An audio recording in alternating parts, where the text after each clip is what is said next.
Well, greetings, Cap fans. Welcome to episode 291 of the Captain America Comic Book Fans Podcast. I'm Rick Verbanis. I'm your host, and I've got a co host. He is the best gosh darn one out there. His name is Bob Lucius. Oh, Bob, here comes the rich man in his big long limousine. Here comes the poor man. All you gotta have is green. Here comes the banker and the lawyer and the cop. One thing is for certain, it ain't never gonna stop.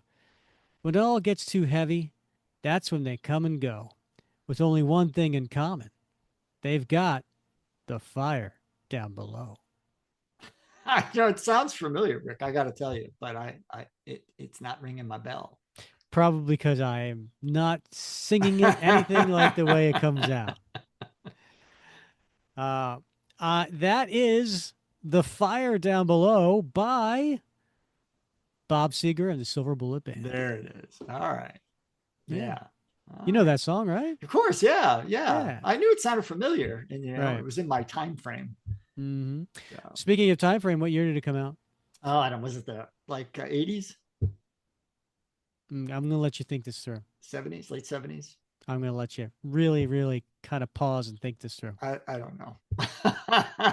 Bob, why am I 74? 74. Not even 76. Yes. God. It's like a fresh new way every time I see you. Isn't it? It's great. Isn't it nice? Yeah. Yeah. It's like we've never done this before. Consistency has its own quality, Rick. So, oh boy. A lot of people say that. So. Why am I greeting you with a Bob Seger song, Bob? Well, 76. So that's the year tonight's story was published. Yeah. And Bob Seger, Silver, was there, there's no werewolves. The name of the song? Silver Bullet Band. The song? Name of the song? Oh, Fire Down Below. Fire in the Hole.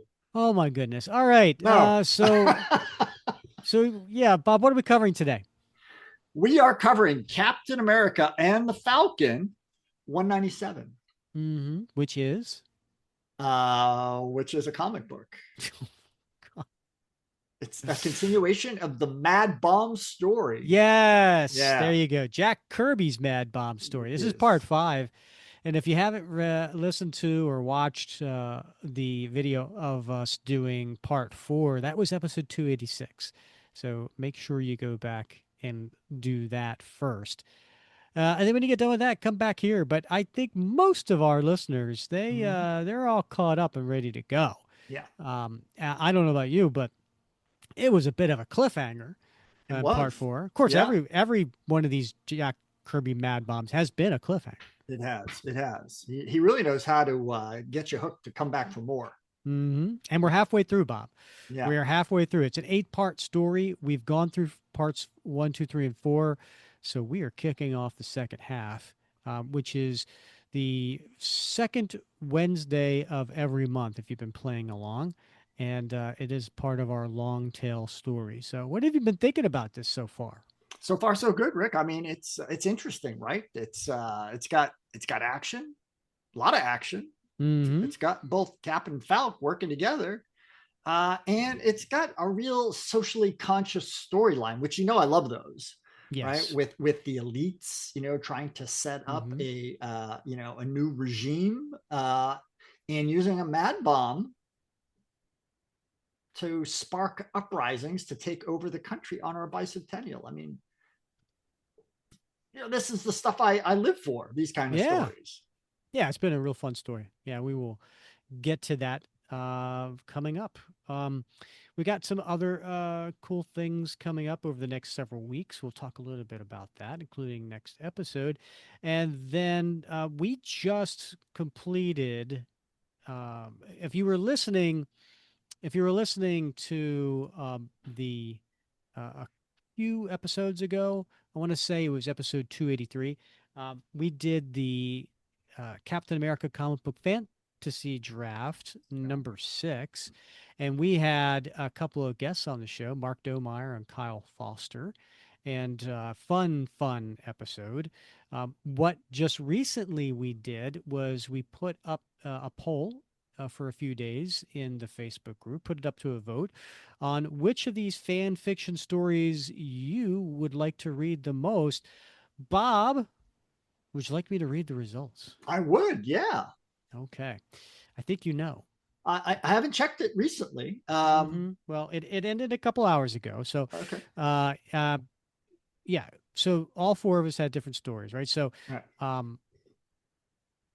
I'll start with I'll work my way up to the winner. Okay. Okay. Sounds good. All right. So Kyle had a really cool story that featured a Machine Man as the villain, and it had Deathlock in it, which I'm a big Deathlock fan, as you know. So I actually voted a lot for of Kyle. techno story. Yeah. He had 8% of the votes. Okay. Then the next three were all pretty darn close. The next one was me. Okay. I had a final farewell, a hero's farewell for Jack Monroe / Nomad. Touching story. Yes. And that got 26% of the votes. Okay. Then Bob. Yeah. There was a tie. Yeah. Between you and Mark Domeyer. What? Yeah. Yeah. Yeah. Weird. And you had a really good story about kind of like a what if story that Steve didn't get the super soldier serum. Right. Yeah. And what would happen with some other guys like William Burnside, Billy Burnside, and Fred Davis Jr. Right. And that was a really cool story. Mark Domeyer had a sequel to Tom Boyd's story. Shadows over Albion. Yes. Yeah, beautiful. And, great story. So that had some of those same characters, including Diamondback, but it went across Europe with Batroc and Flag Smasher and Baron Strucker, and teaming up with other captains in Britain and Germany. And then, of course, it had Batman. Yeah. Somehow had Batman. Come on. Yeah. So, Bob, it was tied. Yeah. And then someone switched their vote. Oh, I hate when that happens. I know. Yeah. I know. Yeah. Someone who voted for Kyle withdrew their vote for Kyle. Yeah. Weird. And then voted for Mark, and Mark won. Wow, good for him. Good for him. Good for him. It was a difference by one vote, Bob. Yeah. How did that happen? It was a powerful story. It's just compelling, I think. No, I meant the whole vote thing. How did that happen again? Like somebody withdrew their vote from one and put it. I think it's like in the Iowa caucuses, right? Where you just you got to trade votes until you got a guy who can win. So. You withdrew your vote from a loser to go for someone else. Well, it just had to break that tie. So can't have a tie. Ties don't work. There's no ties in America. I just want to let you know, Bob withdrew his vote from Kyle and then voted for Mark to break the tie. Wasn't that sweet, everybody? Well, no offense to Kyle, but we can't abide a tie in the United States of America. So I was going to be very excited to have a tie, and then I had a plan. I was going to have like a little tie off, like a dance off. Not a dance off, but maybe it was going to be like, all right, well now here's part 2 of the story, But all right. Well, I'm glad it's not going to be a dance off, Rick, because I got to tell you, after a couple of years, I started going back to the gym today. Oh, so I won't be raising my arms tonight in this show. So don't ask for anything off the shelf behind me. All right. Well, congratulations, Mark. But we're all winners. All fantastic stories. I would have voted for any of you. But I agreed with what Bob had originally said, that Kyle, as a newcomer, kind of came in strong. And he did. It was a fun story, and it was, like I said in my original comment, standalone story. It really was original and creative, and Yeah, Yeah. I got to tell you, sometimes getting the prep for the fantasy draft, I'm always like, oh, it's another fantasy draft. Are you? I get Yeah, excited. it's really no, it stresses me out. It stresses me out a lot, and but I always have a ball when the show actually starts because Mm-hmm. the guests are. I mean, they're always everybody's so excited and it's so congenial, but there's a little bit of sniping and loopholing, and Mm-hmm. it's just a fun experience. So I would encourage anybody out there who is super soldier patron, or to think about throwing your hat in the ring Mm-hmm. next time around, because it does take some prep work, but it's fun. It's fun. It's It always a really great is. group of And it'll guys. be in August when Yeah, we'll do number 7. yeah, Right around fantasy football time. yeah, Oh, Bob, and speaking of Shadows over Albion, you did mention that Tom Boyd's story. Issue 2 of his fan fiction story that he actually has an artist that a couple of artists, a colorist, and all this stuff. yeah, He turned that fantasy draft pitch yeah, into an actual living comic book, and I am holding number 2 right here. yeah. And I have to say, it's a 3-part story. This is so much fun. Of course, there's all the fake ads in there that Mm-hmm. are all part of that time period. He is actually going to be coming on the show in a couple of weeks. Episode 293, we will do a recap of Shadows over Albion number 2. And there's going to be a Diamondback top 5 list.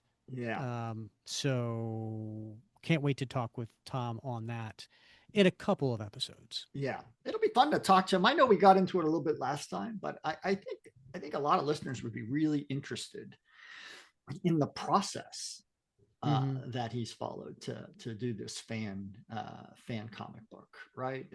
Because, like you said, he's got artists and inkers and Mm-hmm. letterers, and he's written it, but there's the whole publishing piece of it. It's a Yeah. lot, and it's not an inexpensive undertaking. It's a labor of love for him, but it's man, I'm like so wowed by what he's accomplished with this and just Oh the yeah. quality of Very it. impressive. Yeah. I 100%.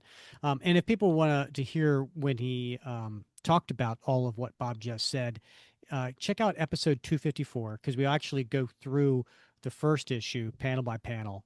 And that's a lot of fun. Tom actually does a couple of voices too. Mm-hmm. Yes, he does. Bob, shall we get to Mad Bob Part 5? Indeed. Let's do it. Okay. Bob, like normal, I'm going to let you take the listeners through this cover. It is interesting. It's crazy. It's crazy, Rick. It's like I don't know what's going on here, but I want to know. That's what I think draws me in, because we got like Cap, and he's got the kind of an odd pose. I don't know if you would agree. I'm not sure You think? what this is. He's like, "Hello, London, London calling," but he's got like his Well, I think he's shouting. I think he's like kind yeah. of trying to do Oh that. yeah, his hands probably forward. It's just that depth isn't Yeah. isn't there, right? But it does Yeah. look like his hands on the side of his head. But he's like, yeah, he is shouting. And behind him, through what appears to be some sort of open door, there are a number of projectiles that have shot through underneath his legs. So between his spread legs, these very large caliber projectiles have shot through, and they seem to have. It's either the projectiles or his shield has broken through a metal wall of some sort, and you see pieces being thrown all over the place, and he's yelling to somebody. It looks like he's yelling to us, the reader, and it says, "I found an army of underground killers, and I've got to stop them alone." Mm-hmm. Just wait So for action. yeah, so I am like thinking to myself, oh my gosh, what happened to the Falcon? This cover is crazy. I mean, all these different things from behind him shooting towards the reader, and they're all going between his spread legs. Uh, Yeah, Well, It's there's some going coming up around the side, but like okay. none of them are hitting him. Okay, yeah. It's just whew. Yeah, there's like some All right. stormtroopers back there, Yeah, exactly, right? right? Yeah. Yeah. Oh boy. Yeah, it's an interesting cover. Usually you also point out it has the canary yellow background. Yeah, I do love that yellow background. It's pops, right? It does. Yeah, Yeah. everything like looks great on it. Still only 25 cents, Bob. Yeah, that's Quarter right. gets you this comic back in 1976. Was there a I think there was a 30-cent variant for this, Yeah. Yeah, there right? was. Yeah. Yeah. But who the heck's going to do that? I don't have it. Yeah, Right? well, I'd save that nickel. Exactly. Yeah. So we talked about Jack Kirby. He's the writer, he's the penciler, he's the editor. And the inker is Frank Giacoia, colorist Phil Rache, I believe, letterer John Costanza, and executive editor is Marv Wolfman um, of Teen Titans fame. The cover is done by Jack Kirby, but he has some help by John Verpoorten and Danny Crespi.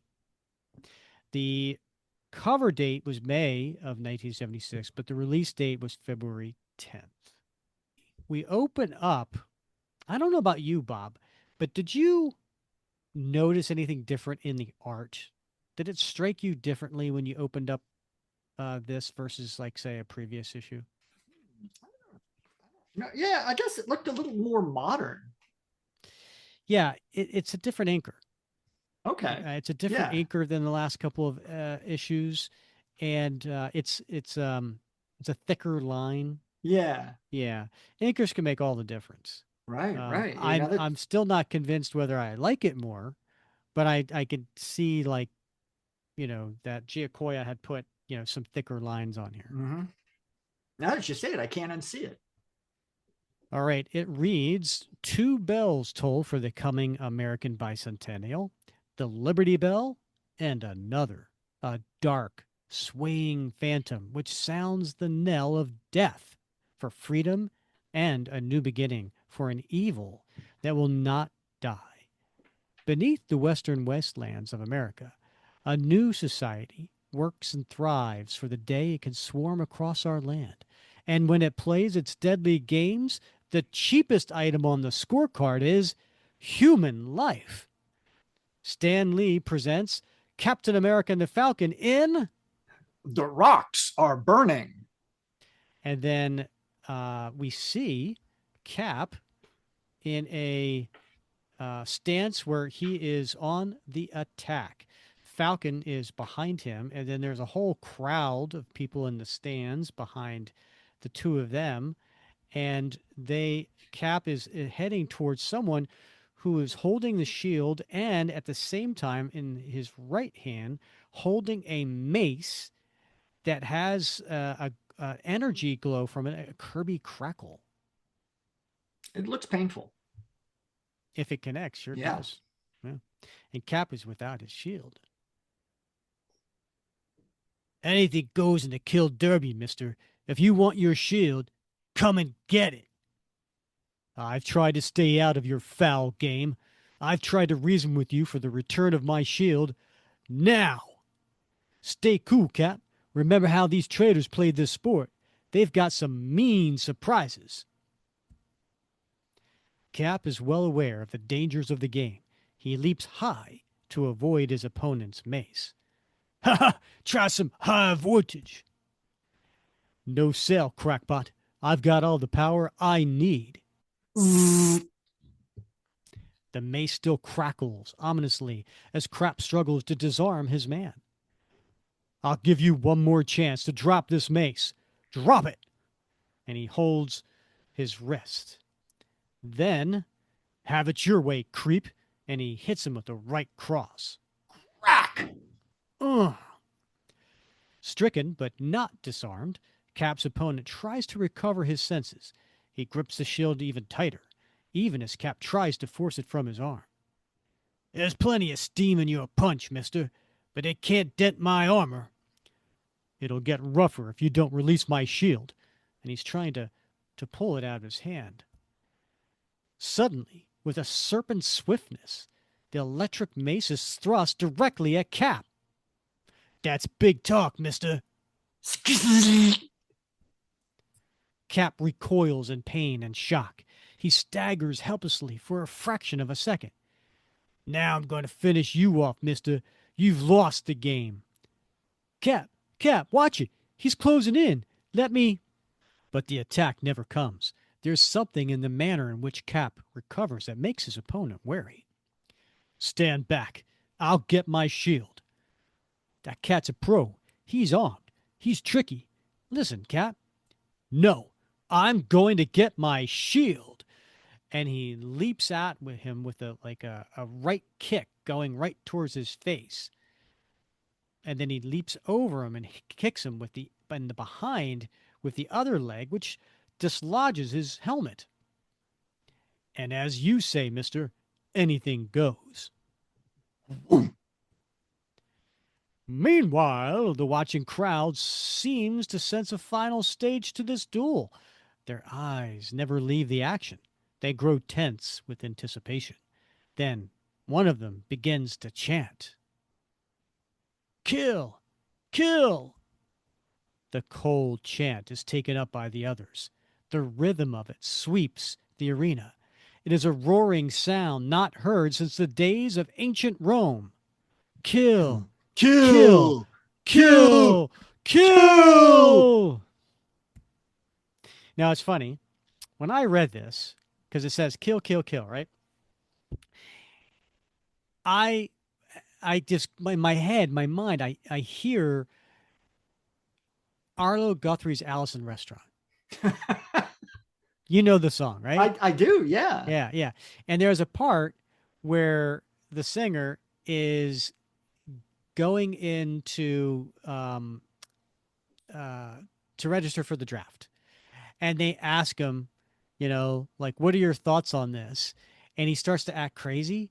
And he gets up and he says, "I want to kill. I want to kill. I want to kill, kill, kill." And then me and the Sarge are jumping up and down, yelling "kill." And so when I saw "kill, kill, kill," that's the thing that popped in my mind. Yeah. Don't play with him. Kill him. Kill him. Hear that, friend? It's the voice of your people, the voice of the new society. And he flips him. Okay, save your speeches. If you want your blasted shield, you can have it. His sudden change of mind seems a bit too sudden. Don't stand there gaping. If you're waiting for this shield, well, here it is. And he throws it at Cap. The shield flashes toward Cap and... What? And Cap leaps over it, but it comes back at the thrower. I forgot to mention this, friend, but my shield is constructed in a manner that causes a boomerang effect. And what happens when it hits him, Bob? Boom! It's a huge explosion, Rick. There is a sharp explosion as the shield returns to its sender. Ah! The duel ends amid the fading echoes. Cap's opponent lies shattered by his own treachery. Poor devil. The surprise was on him. That was quick thinking, Cap. If you'd caught that shield when you threw it, that mess would have been for you. It was a bomb. He clamped a plastic bomb to the shield as he removed it from his arm. And then he goes to take a look at it. Yep. Some of the bomb fragments are still on the shield. However, the shield isn't damaged. It can withstand much greater shocks. Well, this crowd isn't shocked. They're in great mood. This is entertainment to them. They won't be entertained by what I have to say to them. Listen to me out there.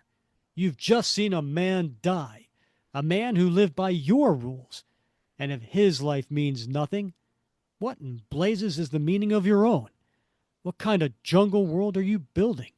What kind of cause are you serving? Meanwhile, on the surface above, remember that army was out there searching for Cap. That's right. Yeah. As well as other lost soldiers that went out there into the wastelands. And we have the general talking with what would that be? A lieutenant? That looks like a captain. Mm. I don't know. That's a captain. Yeah, and that's Okay. General Argyle Fist. It is. I love that name. Me too. Yeah. Everything's set to go, General. The fire ships are taking off now. Let her rip, Captain. I'm going to ferret out this hidden nest of rats. A flight of helicopters appears and sets the nearby cliffs aflame. The hot blaze is of a chemical nature that affects a quick penetration of the rock surface. This is it, sir. The traitors must be in this area, somewhere in those cliffs. Bob, can you describe the helicopters?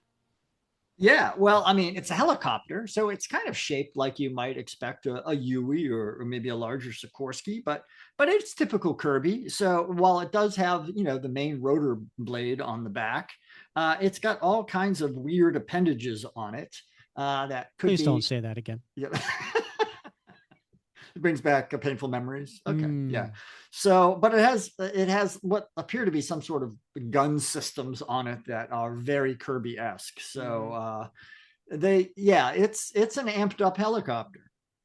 And it's firing down onto the rocks and the cliffs. Time passes, men watch. The rocks glow white, hot, and give way to the hungry flames. No visible results as yet, sir. There will be, Captain. There's got to be. I wish I shared your confidence, sir.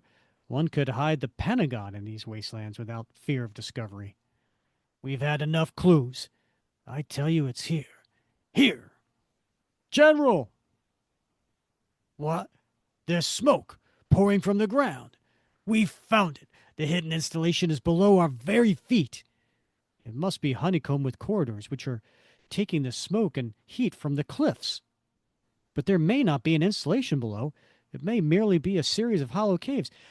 Bob, That's it's Lieutenant. almost like there's a fire down below. Yes, but Lieutenant Debbie Downer thinks it could just be caves. Nothing. Nothing, Bob. No, I know it was good. I know. I wasn't gonna. Yeah, it's very beautiful. I work well on done. hard on these things. I know you do. I know. You don't get enough credit, but Yeah. it's in here. That's where it counts. The ground trembles and rocks, then suddenly erupts with fiery violence. Wham! Wham! Yeah, there's I respect that, Bob. Right? Other people would have went wham and wham, but no, these whams are spelled differently. The first one is WHAM, and the second one is WAMM, and so therefore you had to pronounce them differently. I am a student of foreign languages, Rick. So pronunciation is important. If you could say ba ba ba ba ba in Vietnamese, and it means 6 different things. So yeah, so you got to be careful. Did we just piss off our listeners in Vietnam? No, they know. Okay. I studied Vietnamese, not very well, but what did you just say? I can't remember. I know one of them is mother. Grandmother. Whoa! Yeah. I want to hear. Just great. Now come the angry emails from our listeners in Vietnam. Yeah, I never mastered Vietnamese for that reason. So yeah, it's almost like volcanoes erupting underneath the grounds there. The heat's ignited something down there. This spot is unsafe, sir. That's for sure. Look, General. That large boulder's been blown from the cliff wall. It's boom. It's the cover for a cave entrance. We found the installation.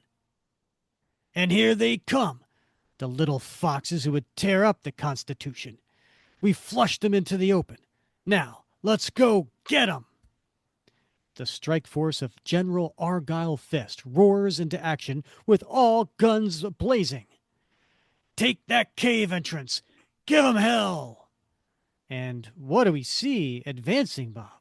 There are all manner of self-propelled artillery and howitzers, and they're all firing large projectiles. I assume these aren't electric weapons. They seem to be firing projectiles. And but it's funny because they had them. It looks like they were covered with tarps, and they're pulling the tarps off them as they go screaming forward toward the cave entrance. The installation is a large place. On one of its lower levels, Cap and the Falcon stand fast against the dictatorship devotees of the new society. Cut the speeches, you two. You've won the pot of gold. Take it and split. We didn't come here for the gold or to play a mad game like the Kill Derby. And then the people that, the contestants, the other contestants that were on Cap and Falcon's team, are you creeps for real? You forfeiting the game. You're forgetting the team. We risked our necks for that gold. We aim to collect it. Hostile voices rise up from all corners of the arena. Cap and the Falcon are but two in a sea of many, and even superheroes may well take stock of overwhelming odds. However, it's those among the elite who have the final word in the new society. And who's that, Bob? That is none other than Cheer Chadwick. Silence.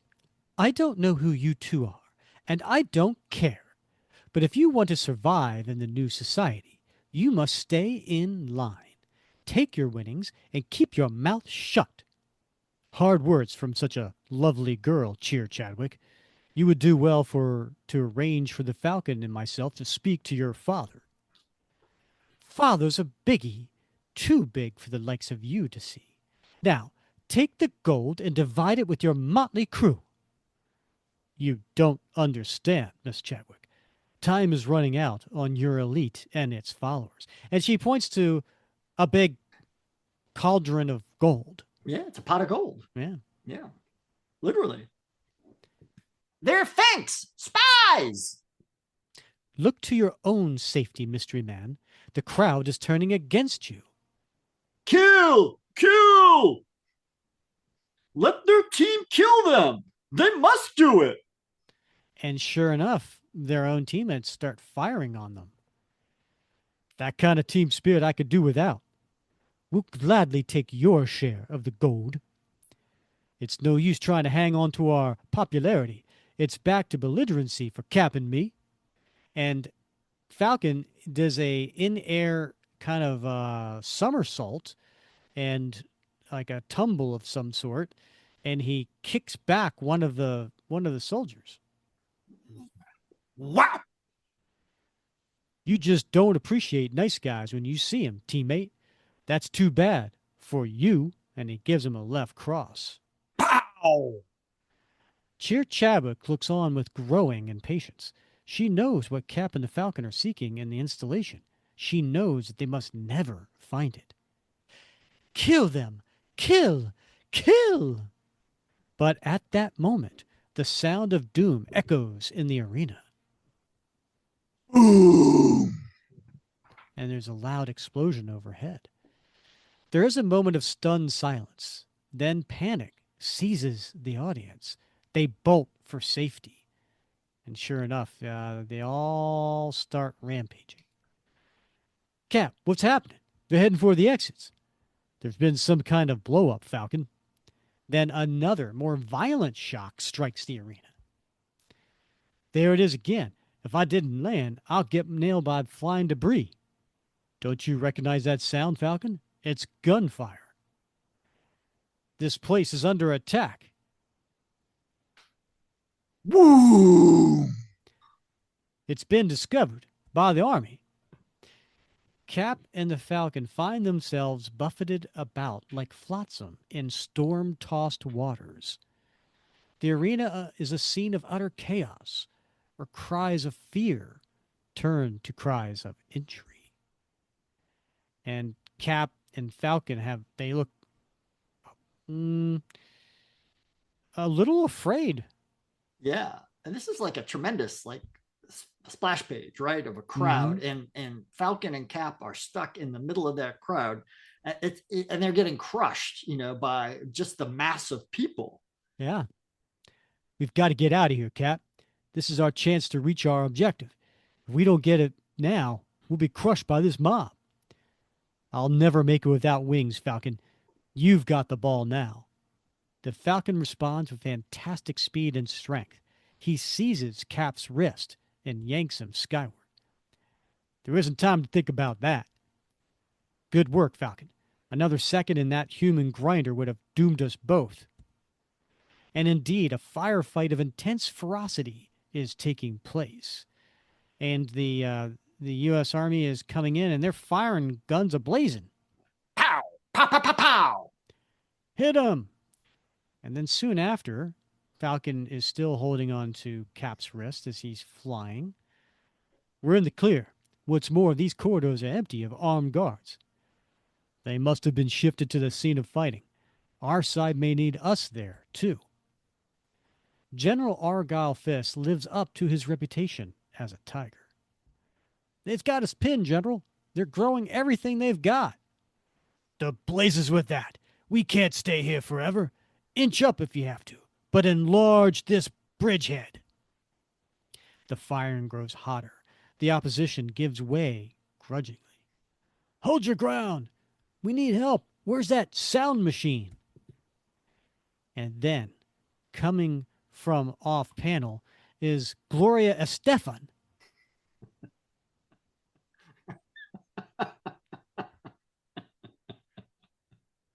The rhythm's gonna get you. It plays to a certain crowd of a certain age. Yeah. Oh, it's not the Miami Sound Machine.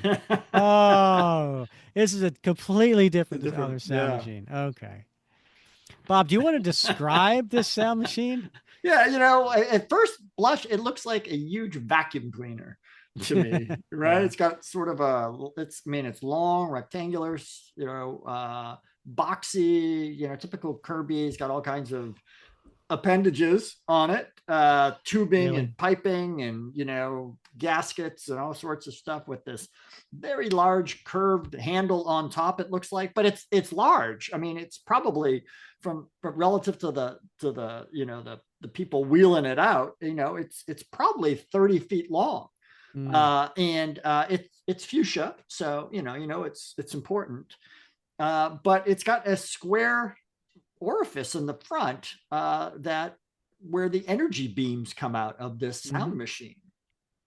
And I don't know. It also reminds me a little bit of like something like Dr. Seuss would have. Right. Yeah. It's Seussian. Yeah. In the thick of the battle, a strange machine is wheeled into position. It whines, it flashes, it sends high-frequency sound waves into the ranks of the invading troops. This should tear them up and send them home screaming. Higher, raise the frequency. The sound waves crash into men and equipment. They disable and destroy. Assault guns fly apart like shattered toys. My ears, I can't stand the sound. But there's also a surprise for the enemy. So coming up from behind them. Heads up, you jocks. Here comes the Harlem Express. And they fire at Cap. Cap deflects it with the shield. Bam! You cats haven't had your vitamins. I'll see that you get some. In jail. And he pushes through and knocks down a bunch of them. Wham! I'll help out in a minute, Falcon, but there's a more important job to do first. I'm going to put this machine out of action. And he punches the guard standing next to it, knocks the gun out of his hand. Zock! It looks like a technological marvel and very expensive to build. And he grabs the gun that was dropped. But it's evidently trained on government troops, so I'll just have to turn it into junk. Pow, pow! And it explodes. So! Cap estimates the location of the machine's power source and blasts it apart with well-placed shots. Then he stands there and yells to the troops. Okay, you GIs, it's all clear on this end. The enemy's silent, and he's ours. But from behind him is the enemy, and they have a gun pointed at his back. But one of the soldiers tells the guy with the gun, "Hold it. No time for revenge. Let's take off before these troops overrun this position. Drop it. Let's go." You got a point, but I sure would like to. I still don't know why they didn't shoot him. I know. It seems like it takes a split second. Yeah. The wrecking of the sail machine breaks the impasse. The strike force of General Fist pours uncontested into the installation. "Hey, fellas, it's Captain America. No wonder we made it. He must have stopped that machine." "Never mind that. Who's in command of your outfit?" "General Argyle Fist himself. He's been taking fire with the rest of us." "Keep moving, you grunts. This job ain't over by a long shot." Moments later, the general appears. "Captain America, somehow I knew that we'd find you alive. Where is the Falcon?" "Doing what he does best, General. It's the enemy who has cause for worry." "Your strike force is a welcome sight, sir. This installation is a massive investment in personnel and advanced technology. I hope you're prepared for stiff resistance." "I'm prepared for anything. And what I'm not prepared for, I'll tackle anyhow. Now, go on. What about your mission?" "If you refer to the Big Daddy Mad Bomb, sir, we've yet to find it here. But with your troops in control, we can search for it without interference." "You could bet on that. I'm going to turn this place inside out." But at that moment, the people who know the answers are fleeing in a private pneumatic car. What is a pneumatic car, Bob? Can you describe it? Yeah, it looks like a suppository on wheels.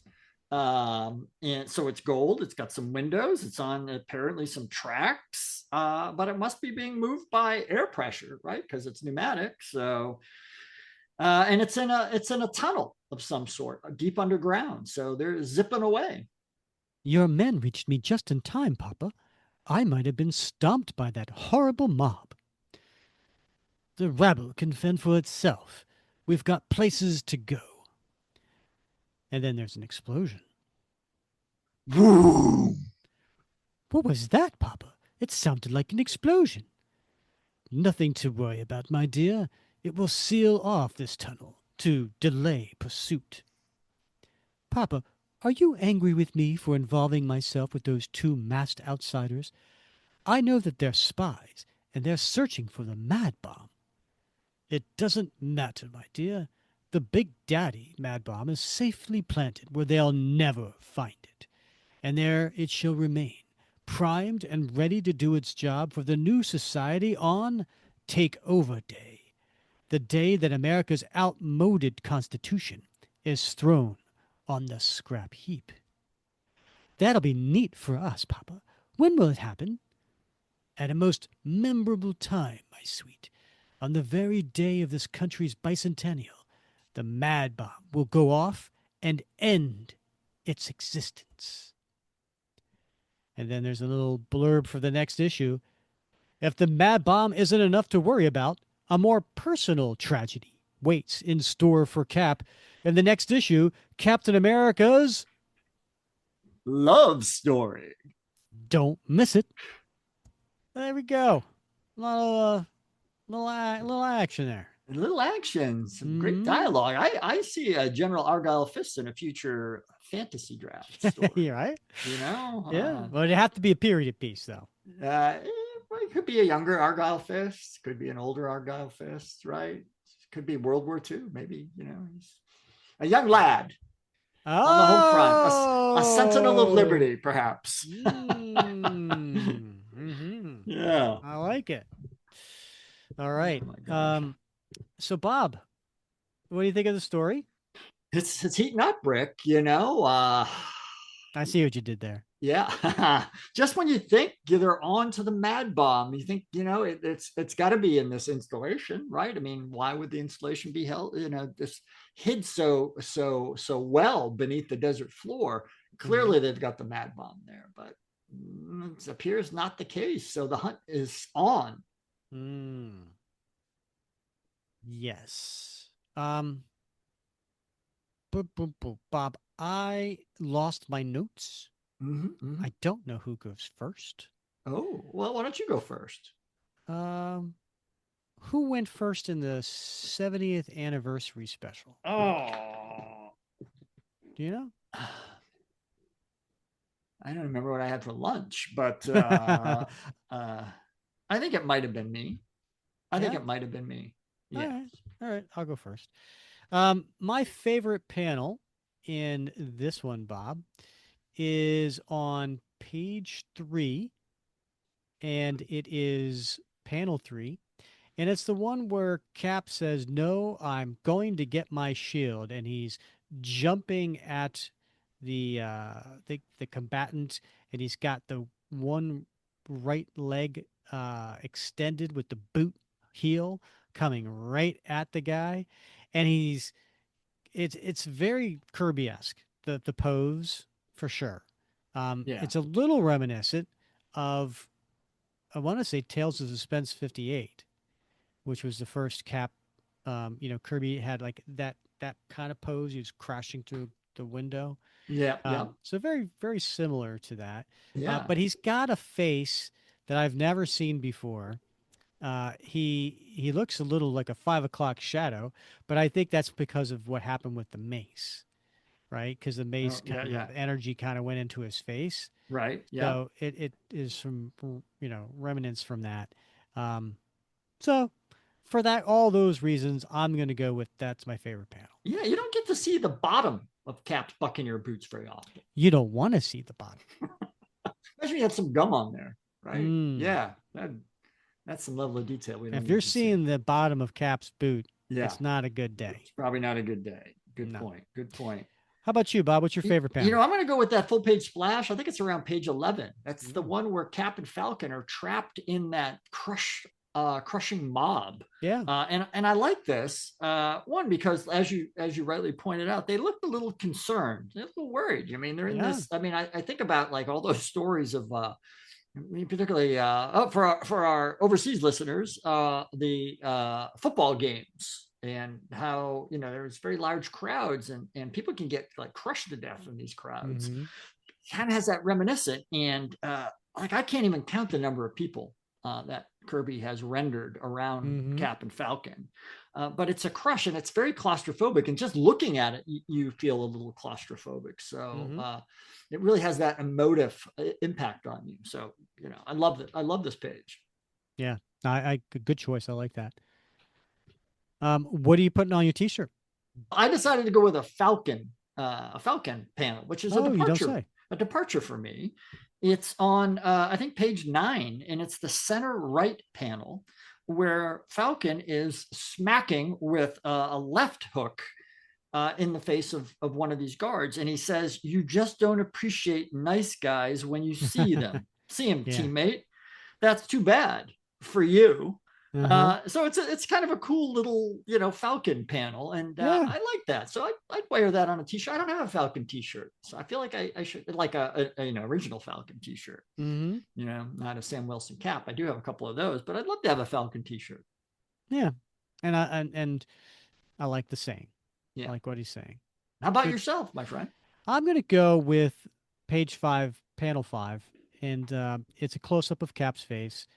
And I like what he's saying. He says, "Listen to me out there. You just seen a man die, a man who lived by your rules. And if his life means nothing, what in blazes is the meaning of your own? What Hmm. kind of jungle world are you building? What kind of cause are you serving?"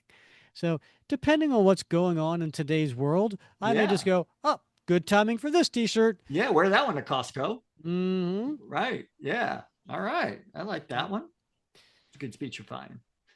Yes, sir. And what about your time capsule?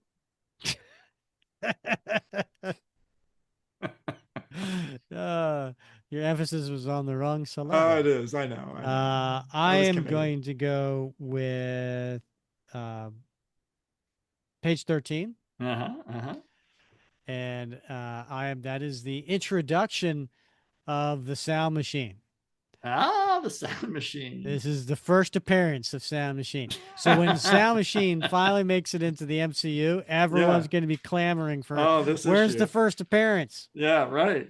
Yeah. Oh, I love it. That's great. That's great. You? What's going on in your time? I'm going with the last page, Rick. And I'm going with the center left panel, which is we see Cheer Chadwick looking out the window, and we see her father at the back of his head. But this is the last appearance of Cheer Chadwick until October of 1999. Seriously? I didn't know that. Well, way to ruin the surprise for our listeners, Bob. I just kind of expected it was going to be in the next issue. Well, no, there's other fish to fry for Cap, and but she doesn't show up again until like Thunderbolts 31, along with, Towery. And I think we get introduced to her father at that point as well. Oh, so you're saying that this is the last time we're seeing the father too? Yeah, I think so. Oh, wait. Yeah. Listeners. Yeah. Disregard. Spoiler. If you haven't read it yet, but I did go back. I was interested because I like Cheer Chadwick. She's kind of a fun character. I can't believe she hadn't been used again until like the end of the 90s in the Thunderbolts.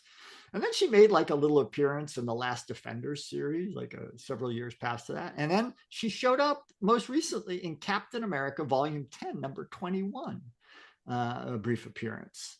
Oh, the Coates? Along with the Coates run, along with William Towery. So, the elites have popped up every now and again, but she's kind of a compelling. So, again, she's on my short list for perhaps a fantasy draft in the future. I don't think she has been used appropriately. All right. Yeah. Another one to stock away. All right. Right. Good stuff. Next episode. It is the month of May. And you know what May is, Bob? Yeah, flowers. There is that, yes. But it's also the Asthma Awareness Month. And so what better thing to cover next week is the return of the Asthma Monster. There you go. It's the much-awaited sequel.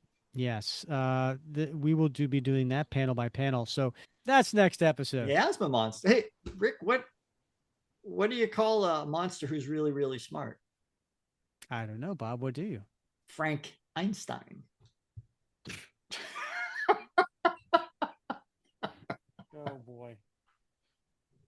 Oh boy. Yeah. You know what? Next episode, you're gonna have to redeem yourself. You're gonna have to come up with a better monster dad joke. Okay. That is your assignment, Bob. All right. Next episode. I'll do my best. Okay. All right. Any final words, Bob? Nope. I am so looking forward to next week, Rick. All right. If you don't mind, listeners, please rate, review, and subscribe wherever you listen. Oh, Bob, we have a new member on buymeacoffee.com. You're not pulling my leg, I hope. No. We have a new supporter, Shield Slinger. It is Mr. Nate Hanley. All right. He has been a member of the Facebook group for many years. He is Jack Monroe's #1 fan. All right. Yes. There you go. So thank you, Nate, for voting for me in the story. But yeah, no, thanks to Nate for supporting the show. We do appreciate it. And if you're interested in also pitching in and helping us, just go buymeacoffee.com/Cap Comic Fans. $5 a month is the Shield Slinger level, and you do get some really cool perks, including after a few months, we send you the What Would Cap Do challenge coin that you can carry around. And these are limited to only 100 made. So that's one of the several perks. For more information, just go to buymeacoffee.com/Cap Comic Fans. For Bob Lucius, I'm Rick Verbonis. We want to thank you for listening to another episode of the Captain America Comic Book Fans Podcast.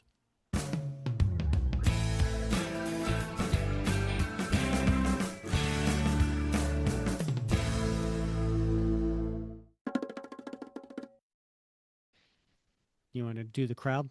Sure. Cut the speeches, you two. You've won.